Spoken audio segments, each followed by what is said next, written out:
He was just 4.5 months old, and he was dying, and his mother was talking to him. His grandmother and grandfather were crying. His father walked out of the unit, upset. Everybody around that little baby boy was acting differently, uniquely, personally. And the grandfather couldn't quite understand everybody's reaction. He was not at that time acquainted with the process of grief and what happened to people when they lost something.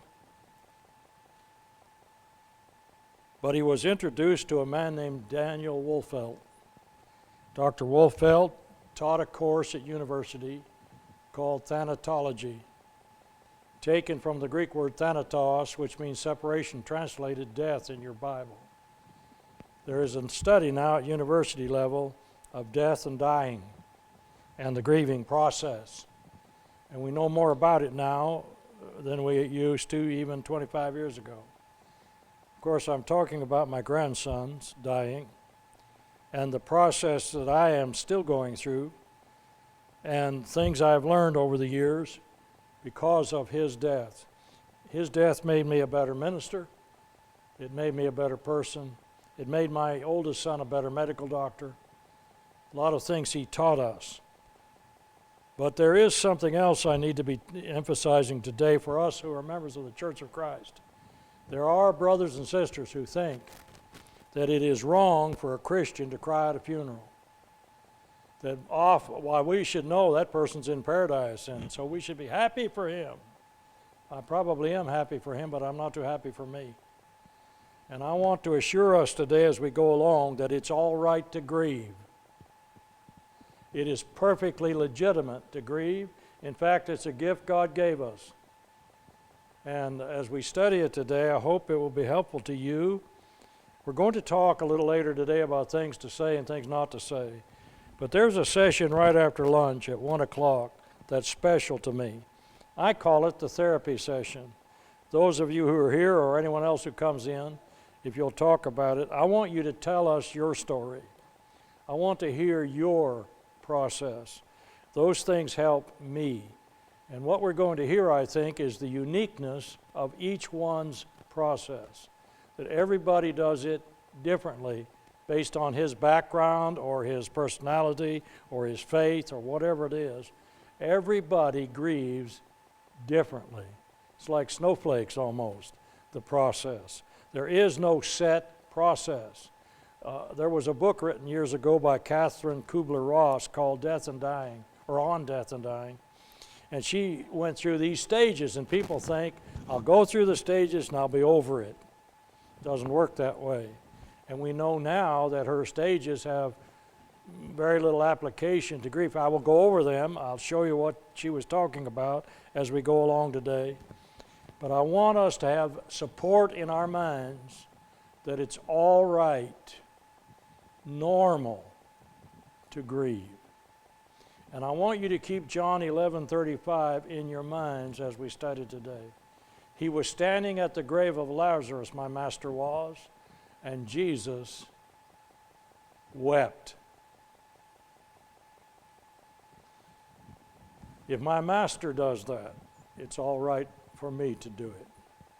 Years ago, an instructor at the Memphis School of Preaching actually told the class one day of preacher students, that if they cried at a funeral, it wasn't professional. I disagree with that wholeheartedly, now that I know what happens to people when something is lost. How many of you have ever lost your keys? Let me see your hands.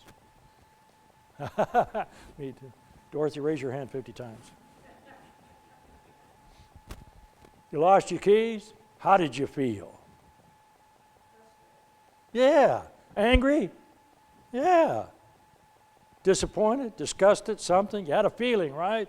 Now multiply that by 1,000 and you'll get close to grief. You lost? You ever lose your keys? Never. How old are you, 10?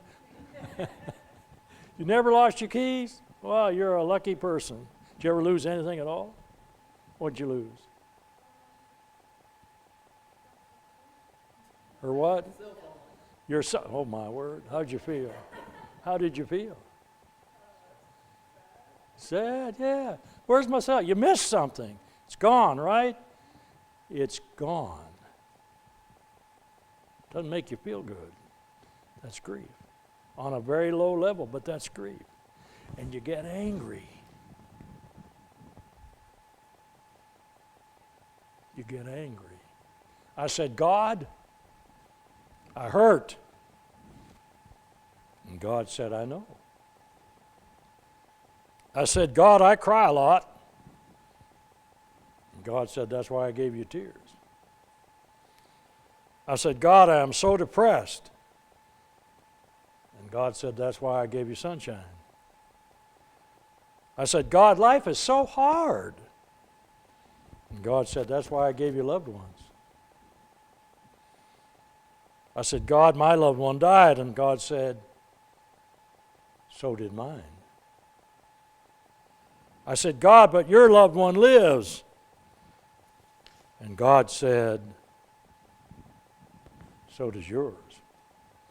I said, God, where are they now? And God said, my son is on the right. Your loved one is in the light.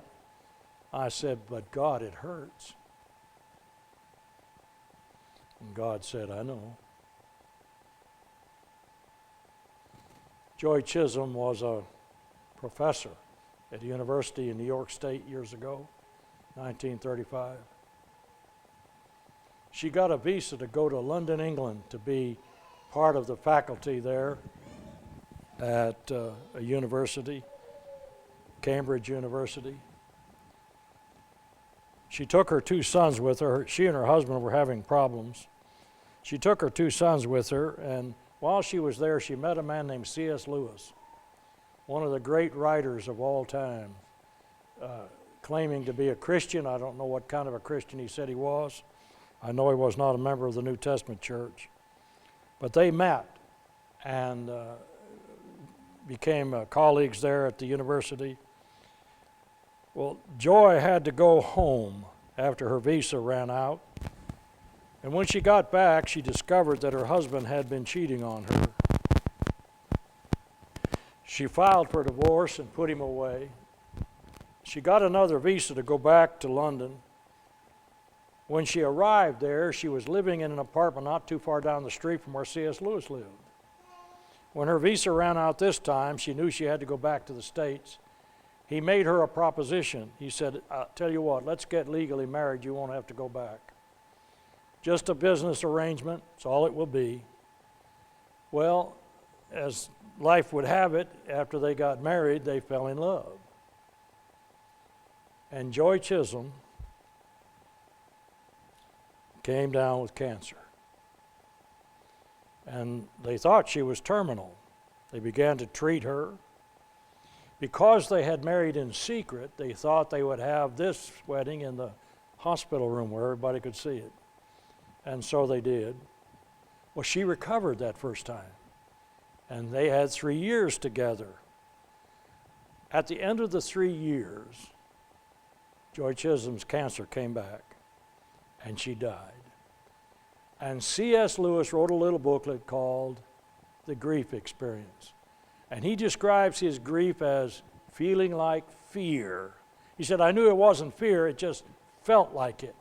If you've ever seen the TV movie Shadowlands, it's about C.S. Lewis and Joy Grisham. And if it's on again, you might want to watch it. It's an interesting love story about those two. But nevertheless, it's interesting how he described his grief as feeling like fear. When I talk to people about grief and they hear the word grief, a bad thought comes to their minds. Well, I don't want to talk about it. Okay. Are you feeling anything? Tell me your story. I'm going to try to teach us today about some things to say and not to say to people who are grieving, and I will do that if you'll come back to the next session or two. Maybe I can give you a little hook to make you come back. Huh? You have to come back, don't you? Yeah, you're paid to be here. That's right. So that's the way it is. But this thing we're talking about today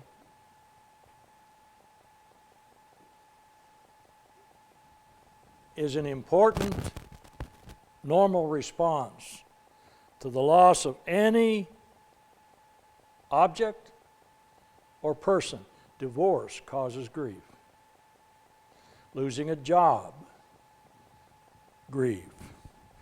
Losing a loved one, grief. Losing a dog, grief. Losing a cat, grief. If Lily Bell ever dies, I don't know what we're going to do. Grief. That's the cat. The dog you can have. I'll give you that dog in a minute. Losing something or someone you love is painful. You feel deprived. I should have that, but I don't have it. You feel nervous sometimes, anxious. Some people doubt.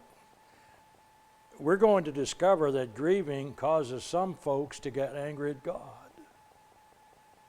or the loved one who left. Left me all alone. It's expressed this way. I told him not to go out on this hot day. If he hadn't gone out on this hot day, he'd still be... So we're angry at him for leaving. Or we're angry at God. God took my husband. God's not in the murder business. He may take them home, but he's not in that kind of business. People lose their strength sometimes in terms of their spiritual vitality.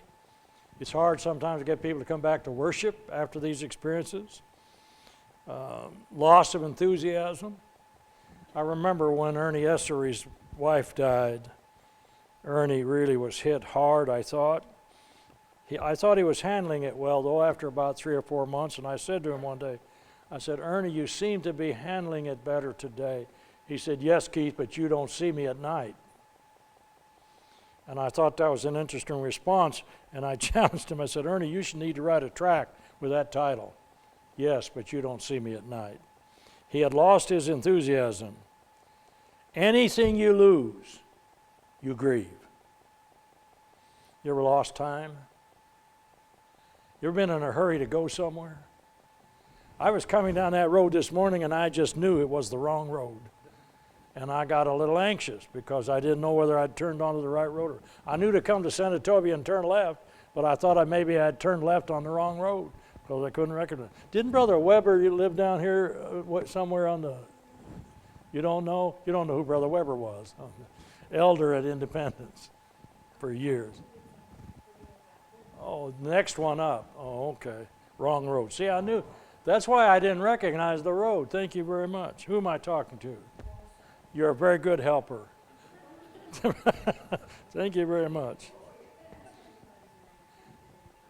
Now, I cannot for you today make grief into something beautiful. I won't do that. It's not a good feeling. It's not beautiful. Do you know why? Death is not a friend. Do you know what your Bible calls death? An enemy. And the last enemy that will be defeated is death. So I can't make this beautiful because it isn't. It takes away something we love and it makes us angry and we grieve. It is not a beautiful thing. Oh, the hard way I learned this.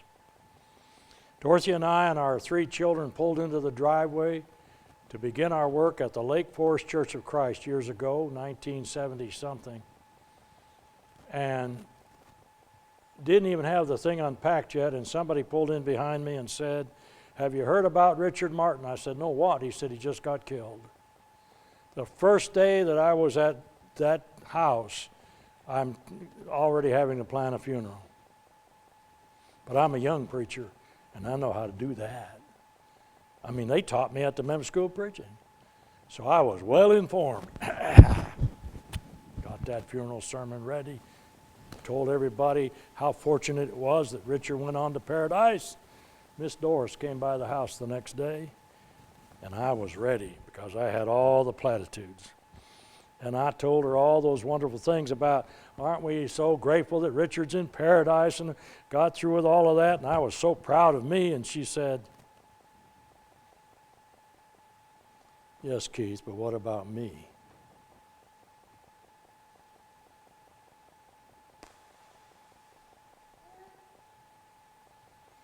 Stupid young preacher. I needed to learn some things about what happens to people when they lose a loved one. And I quit that platitude saying right then, because I knew I'd done something wrong. I hadn't helped her a bit. She was the one still living. Yes, Keith, but what about me? Let's read someone, please, 1 Corinthians 15:26.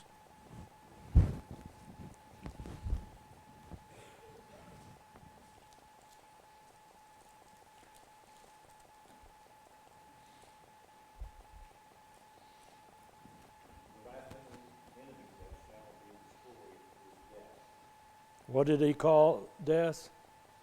An enemy. It's that simple. I know that we will be resurrected. I have that in my mind for certain. But that does not soften the pain of losing a loved one. In fact, Paul had to tell the Thessalonican brethren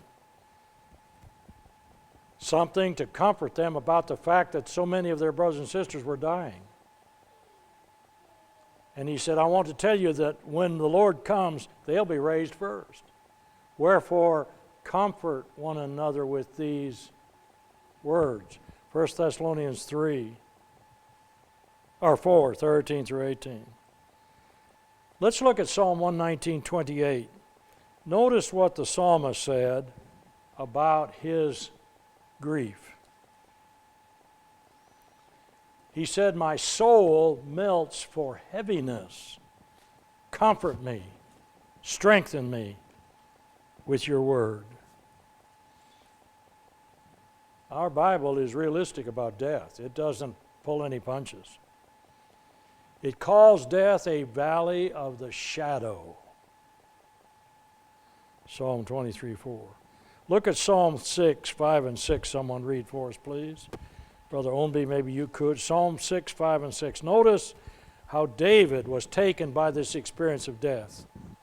For death there is no remembrance of thee. In the grave who shall give thee thanks. I am weary with my groanings. All the night make I my bed to swim. I water my couch with my tears. You know, my master was a man who was acquainted with grief. Isaiah 53. And so we're studying a subject that's biblical, really. And it's a universal experience. And what I wonder is how a non-Christian faces it. Dorothy and I worked with a group called This Day Is Mine for 17 years. Cancer victims, terminally ill folks. That was a great experience. We met people at some of the most important times in their lives. They taught us a great deal. Eventually, Dorothy became the president of that group. They met in the library behind the South Haven Church of Christ building down there in South Haven, or up there in South Haven. I forgot where it was. Up there in South Haven. You're up north now. You see, we're northerners up there in South Haven. You're from the north up there. And we met those folks, and a lot of them helped us understand a whole lot about facing that kind of situation. And we realized something. I was down at Baptist Hospital one day years ago when it still stood down there downtown. You know, they blew that building up, dropped it on the ground. And visiting, and there was a preacher down there who had liver cancer. He was terminal. His name was Shelby Evans. Brother Evans made the Baptist Hospital his mission the last couple of years of his life. He would go around talking to people and passing out tracts and so on. Well, when I was there visiting, I would have lunch with Shelby. And I was sitting there one day and I thought, I'm going to ask him what it's like to be terminal. How do you handle that? And so I said, Shelby, they told you you're terminal. He said, yes. I said, how do you handle that? How do you go about knowing that you're terminal? And he looked at me and he smiled and he said, Keith, you're terminal. Oh, he just lived his life until it ended because he'd understood what life was all about. Now, folks, we're going to switch this one. You got the clicker? You got to run back there every time? Well, you're going to lose 20 pounds today. Let's get this point. It's very important. Well, when he changes it, we'll get it. There you go. Notice what this says. Grieving is a personal, highly individual experience. Look at that last statement. There is no normal timetable for grieving.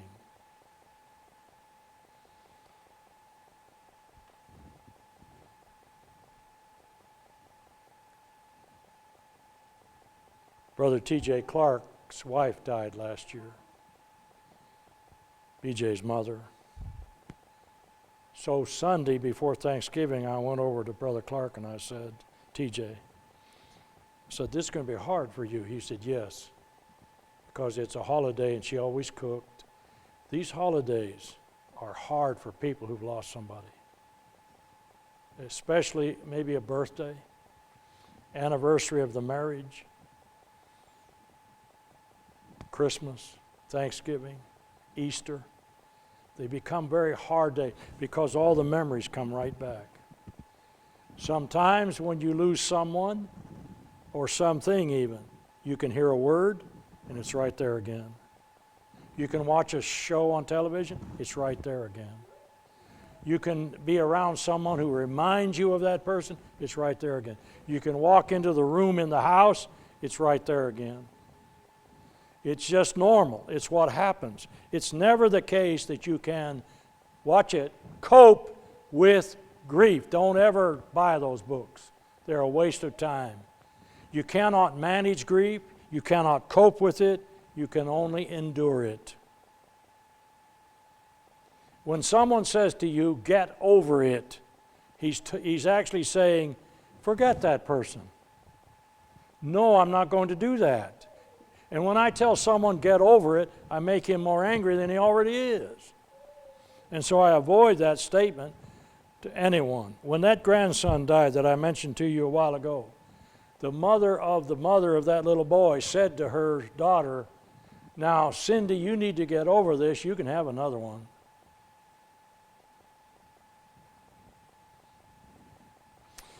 I've tried to figure out, and I asked Dr. Wolfeld, why do people want us to get over it? Because it bothers them to watch our grief.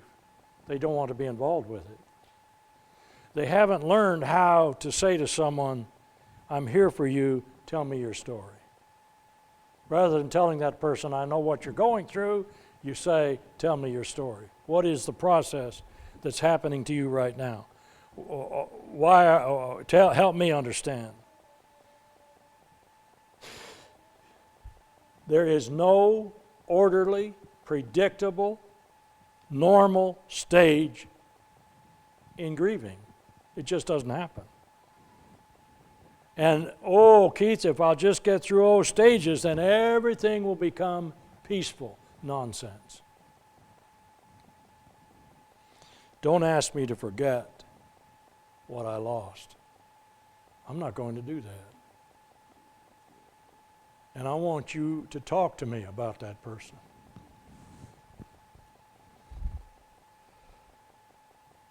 We got a call at the school building one day. Billy Bland's son was killed out here on I-55.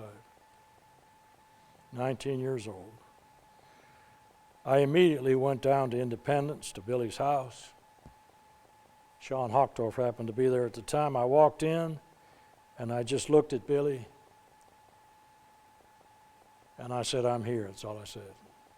There wasn't anything else to say. But from that day till now, we still talk about Jared to Billy all the time. It helps Billy. In Billy's wife's case, she didn't want to talk, so we just let it go for a long time. Now she will. That was her process. Billy did it differently. We went to the funeral home with them to buy the casket. And the lady of the mother of the boy who was driving the pickup in which Jared was in the back seat, they both were killed, came in. First thing she said to Billy was, "My son wasn't at fault." And I watched Billy's face and I thought, she's more interested in insurance and lawsuits than in the death of two boys. And I said, "Billy, let's go over here," and I got him away from her. Very thoughtless lady, wouldn't you think? But in Billy's case, I knew he wanted to talk, and so we just talked. And there are people who will tell you, well, we don't want to upset him or her. You can find out whether it will upset them, and you can find out whether they want to talk. Billy wanted to talk about Jared. He was proud of that boy. He loved that boy, and he wanted to talk about him, so we talked. I let him tell the story. He still does. And it's interesting, the two different processes. Two different people, mother and father, same boy, but they reacted differently. The parents did. It's normal, absolutely normal. There was nothing there that was peculiar or different. It's just the way they did it. You can go to a funeral and some people will cry, some won't. And you'll think, well, they're not grieving very much, they're not crying. Maybe they don't cry. And it's just the way they do it, and it's all normal.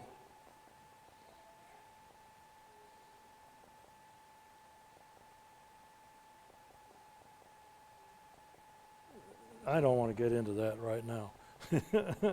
I was looking at this pathological, but I don't want to look at it.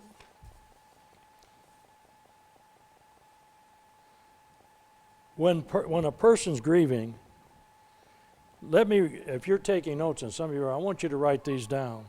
When you hear them, you'll know what the person is saying. Let's change this one.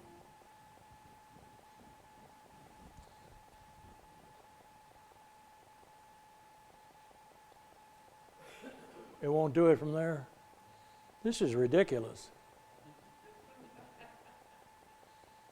Should be hooked up to here, huh? There you go.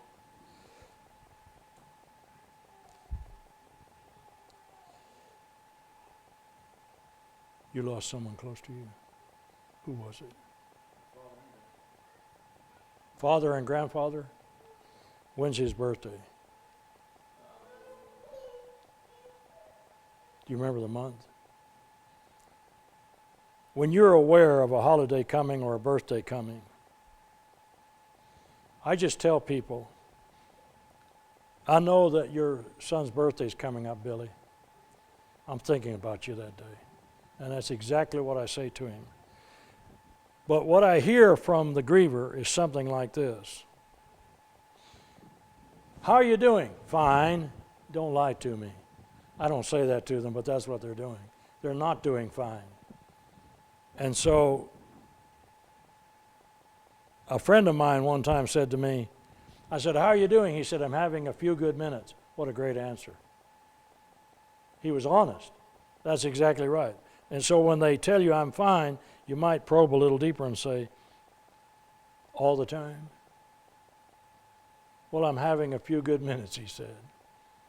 One fellow said to me one time, "I'm having a few good hours." And as Ernie responded, "You don't see me at night."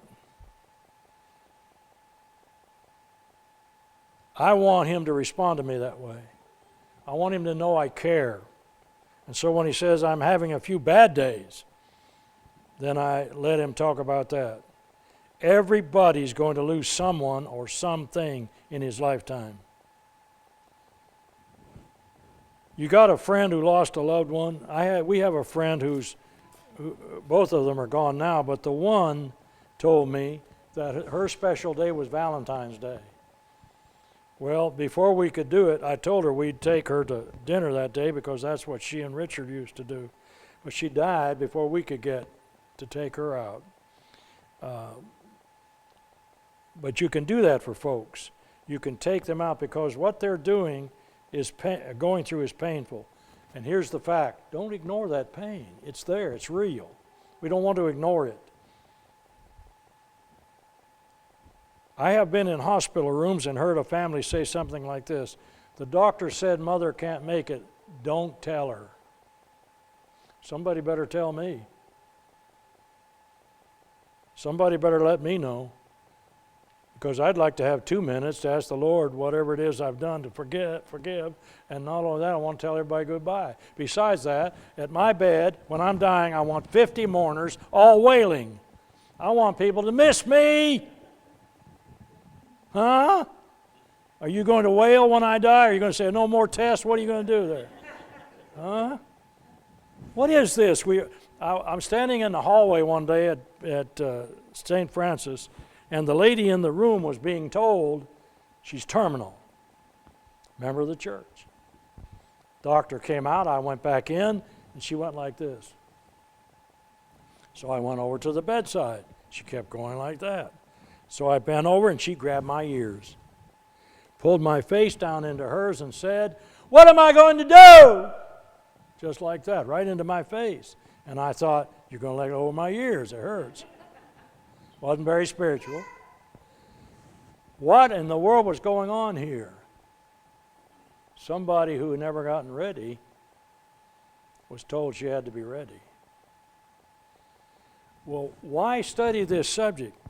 It helps me get ready, and it helps me around people who are hurting, and it helps me to help them. And I'm doing this so that I can grieve about that grandson openly and not have my brothers and sisters tell me, get over it. You've been grieving too long, Keith. That boy would be 27 years old now. I remember that death like it was yesterday. I'm not going to forget that. I'm not going to forget that process. And I'm going to talk about the pain it caused me. Because if I don't, it makes the pain worse. And that is true about anything that's going on in your head that's hurting you. If you will share it with me and get it out here, then it's not so painful. But when it stays in here, it's too painful. Look at Galatians 6:2, and let's understand that the Lord was teaching us this. Didn't he say, bear ye one another's burdens and so fulfill the law of Christ? If I can get that thing out here and share it with someone, it's a whole lot less heavy on me. But a lot of folks keep it in here, and after a while the grief becomes pathological. They can't handle it, and they can't function. They go to the doctor. They have all kinds of physical symptoms. I got a call one night when I was at Gregg Avenue preaching. An elder called me. You've got to come over to the house right now. I went over as quickly as I could, and his wife was sitting in the living room in the dark, in a recliner, in a fetal position. I said, we need to get her to the hospital. Why? She's going through pathological grief. She can't function. We got her there. They treated her for a while and so on. What happened? Simple thing you would think. Her daughter had told her that day that her daughter was expecting, and it rushed on all over that woman that her reproduction years were over. She was suddenly old, suddenly a grandmother, and she started to grieve, Jeremy. And it made her dysfunctional. She couldn't function. Happens. Well, if you let the grief go that far without sharing it, then that can happen to you. You can get to the point where you can't function. But if you'll share it, put it out here. Let other people hear your story. That's why I want to go through this therapy session this afternoon, is to help us tell it and tell it to someone. Oh, have you ever lost a boyfriend? No. You're a lucky young lady. I mean, Jeremy has probably had 18 girlfriends he lost over the years, right? You bragger. Did you ever get turned down by someone? Yeah. How'd it feel? Not good, right? It's the end of the world. But you have to tell somebody. Yeah. Then you feel better because they're sharing it, right? Yeah. It's a good thing. It's a good thing. Get it out there where you can share it.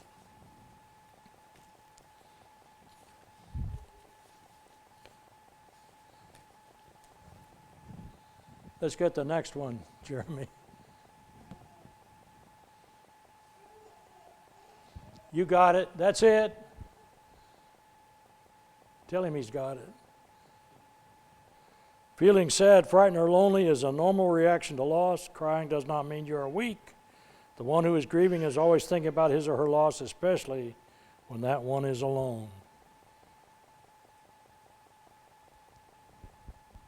During the funeral,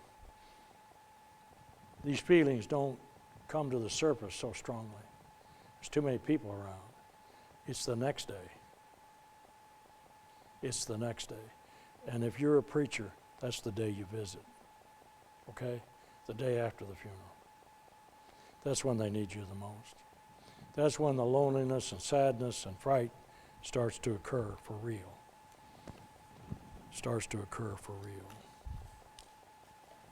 Next one, Dylan.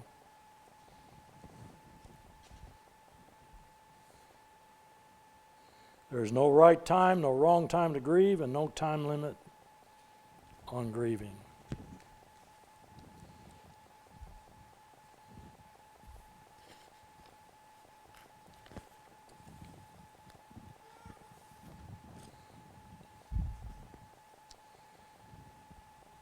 There are two terms that we often use. I'll tell you what, let's take a break. Let's take a break. Take a 15-minute break.